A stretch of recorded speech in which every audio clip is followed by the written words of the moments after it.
Alright, so we're going to try to put a starter on our old 1998 Poland Pro tractor or lawnmower. We have been keeping up with this thing throughout the years, just trying to keep it going, and there's so much better tractors out there than conventional, especially zero turns and everything, but you know what, we just like keeping old things running and doing things that are a little bit abnormal. So we are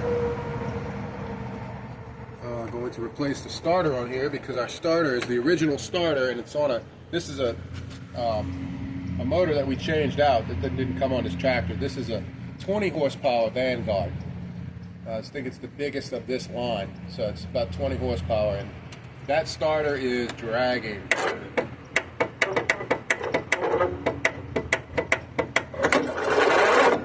And we just charged this battery. So we tried to jump it out, tried everything, tried lightly tapping on the starter. My guess is this starter magnets are broken inside of there, or some of the windings are burned up, something like that. So we're going to take it off and we're going to change it. We bought this starter, and here's a part number for this Vanguard. I think it fits from 17 or 15 horse all the way to 20 horse. And this is the China version. The China version, or the aftermarket version, is $33 or something like that we paid for this. Now you could buy an $80 starter. That's OEM, yeah. OEM, Briggs and Stratton, like that, or you can do the aftermarket. And we're going to try the aftermarket because, yeah, it looks like it rust out pretty easy up here and stuff, so probably keep this a little lubricated and just, you know, take care of it. It looks kind of the same. I thought maybe for some reason it was shorter, the overall starter, but no, apparently not. No, it kind of looks the same. We're going to see if it fits, and if it, more importantly, starts the tractor or the lawnmower. But yep, so we'll get on that. Alright, so the first thing that's got to go on this Briggs and Stratton is the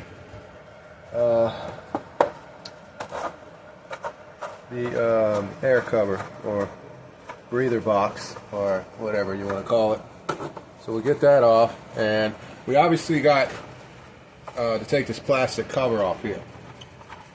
I'm sure some of these engines have a slightly different cover throughout the years for being called Vanguard. Right, This one's missing a plaque that says Vanguard. I lost it, or maybe it's when we did the engine swap. Forgot about it.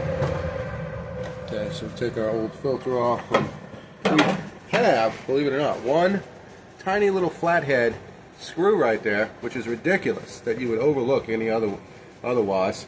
And I don't know if that one's custom to mine, or somebody did it like to rig it up, or if that's legitimately there for other people from Briggs and Stratton. But we got to remove that, because otherwise we'll be trying to take the carburetor with it.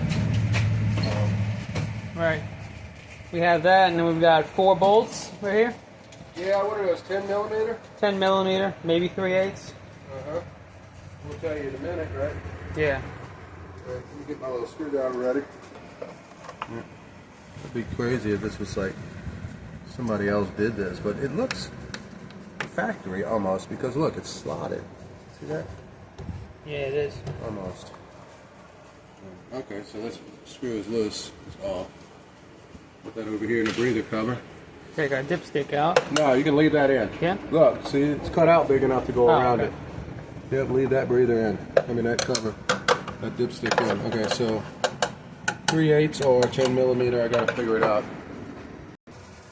Alright, so we just have the fuel filter we gotta break loose. The fuel pump, sorry. So we can get back here to our 3/8. That is a 3/8 bolt. There you go. So we just pry that off. This is a plastic clip right here, see? So when you go to put it back on, you got to push it kind of hard to get it to snap back into plastic here, because of the way the plastic doodad is shaped. But it does go back on, and then so this is 3/8. It is not 10 millimeter. So we do need to go get our 3/8 wrench. Yeah, get our 3/8 inch bolts out. We got 4 of these.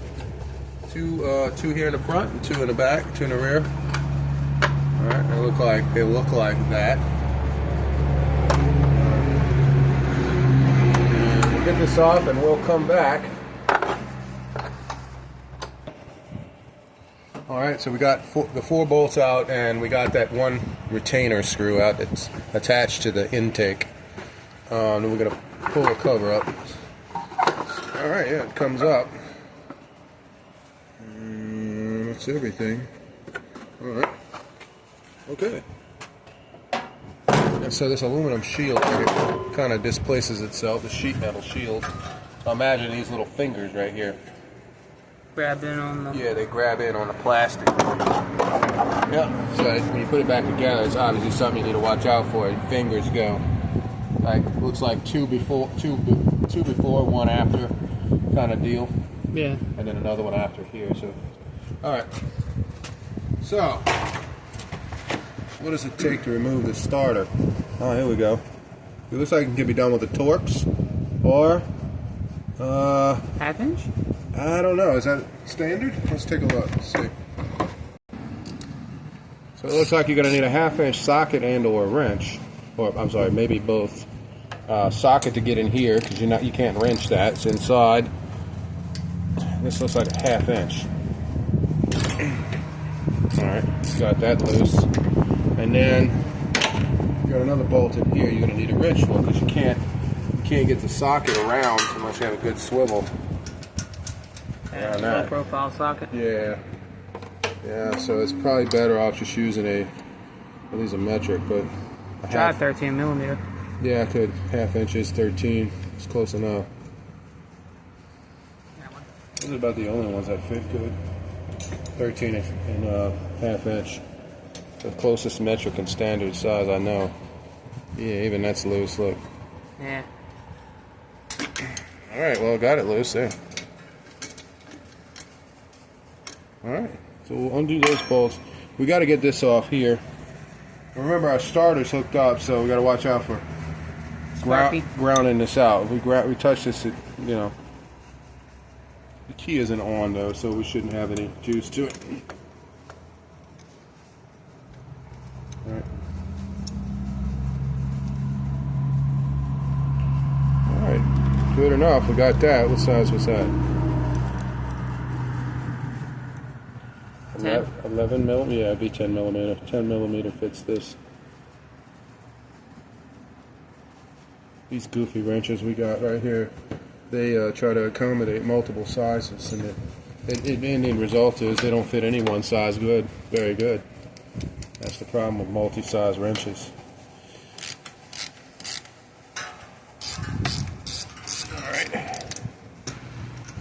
All right, here's the old starter, the factory we pulled out. Oh yeah, you can hear it. It's creaky and dragging inside.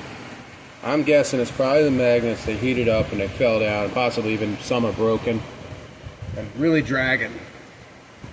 And it's really a pain in the butt when that happens because it's hard to find the glue to put those magnets back together. Alright, here's our new starter. There's a part number on here you might want to take a look at. What's that? 240708. Yeah, that might not fit anything. Like I said, the one on the box would be the starter if you have an engine like this. They all relatively use the same starter. I mean, they're relatively the same, the starters, for this particular engine, the Vanguard. And so it's one of these numbers. It's probably that G3 number there. Yeah. And if it's not any of those, you can go to the valve cover there and check the model. Right, that's what we did. We just cross-referenced the valve cover number. Model number again. Also, right. Alright, let's try this. Got to get this wire right here. We'll put this on after. Put that up there. Alright.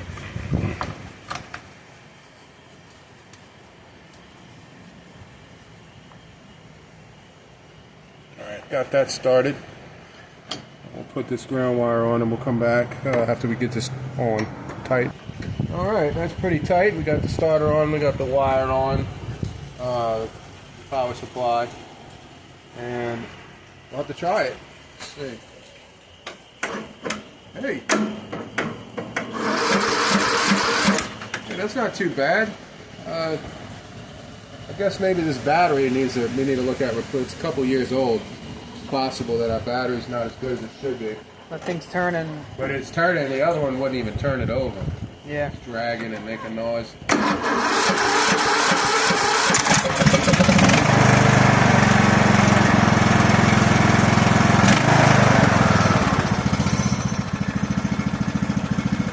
how about that? Not bad. Not bad for a lawnmower. It's more than 25 years old, huh? Yeah. I mean, this thing's it's classified. It's technically an antique. You can put an antique plate on it and ride down the road, waterboard style. I don't think you need a plate in any state to ride a lawnmower on the street, but you know that could have changed. Yeah, this. How should we close this video out? The Haynes way or? Oh, installation reverse. Yeah. I don't know. I mean, we could show you basically how the shield hooks up, so you're not confused with that. Some people get so mad they just bend these shields down and they rattle forever after. So that's probably not a good idea to get upset with it. And then you have to juggle with this right here, right? A little bit. I think this kind of slides. It's somewhere in here. Has like a place where it slides in. Okay, well, kind of fits like that, then fine. Now the shield part, you come look underneath here. Look. So you can bend it lightly right here and then bend that back after you get it on. I don't know if you can see, but underneath here, there it is, look. See where it would hook up? Look. Scratch mark, yep. Right, and you push right there in the center, take that bend out of it, and that keeps it up, right? Yeah. Now look under here. So you kind of fix that. You put the shield in its right place, and you don't have all that vibration. And it was that simple, it really was.